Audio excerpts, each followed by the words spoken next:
Well, this is certainly the kind of event that is upsetting in so many ways, with so many emotions running through our community. Fear, anger, profound sadness, and grief are just some of the understandable reactions. Channel 2's Liz Lewin spoke to an expert tonight on the impact a traumatic event like this has on the local community. Good evening, Liz. Hey there, Scott. This is tough. Like so many of you, my heart is breaking. Buffalo, I love you. This is my city, and I love it here. And I am hearing from so many of you watching right now and the immense pain you're feeling.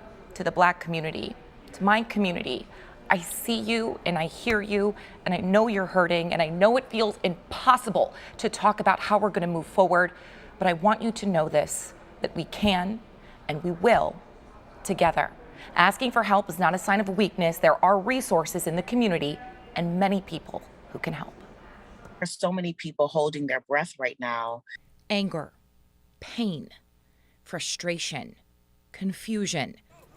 Very few words can describe how the Buffalo community is feeling right now, especially the Black community.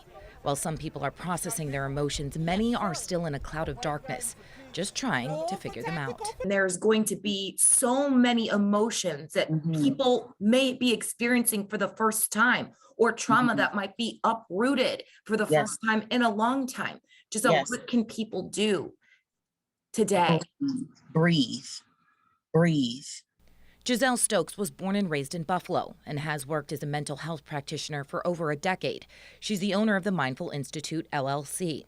Like many, Giselle grocery shops on the weekend. The Tops on Jefferson is part of her neighborhood, a neighborhood she says is now traumatized. We know, as those that live in that area, that work in that area, that is connected to the community, that grew up in that community, that this will impact all of us. We have to breathe. Ground yourself so that you can remind yourself that in this moment, despite yesterday and despite what's to come tomorrow, in this moment, you are safe. As this investigation continues, so does mourning, as we remember those 10 innocent lives who touched our community, gone far too soon.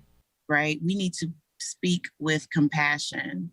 People are hurting and people don't have the words. But quite frankly, being strong, Buffalo strong, African-American strong, all of those things are amazing if you can be it. Talk to one another, listen to one another, support one another, and please ask for help.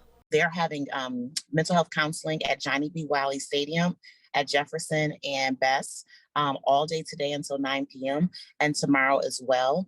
Anyone who has a child that's in Buffalo Public School know that they have something called the Student Support Team. It's called SST. Please, if your child is asking questions that you don't feel equipped to handle it because you are broken, and I understand that space, this is a heavy time, and utilize those resources.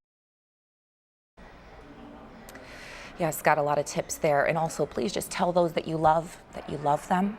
The number for crisis services is on your screen right now. They are available 24/7 if you need. Again, as Giselle just mentioned, free mental health and trauma counseling is available at the Johnny B. Wiley Sports Pavilion at 1100 Jefferson until 9 p.m. tonight. Again, tomorrow from 9 a.m. to 9 p.m. We'll get through this. We certainly will, Liz, and thank you for your heartfelt report tonight. We appreciate it. Thanks.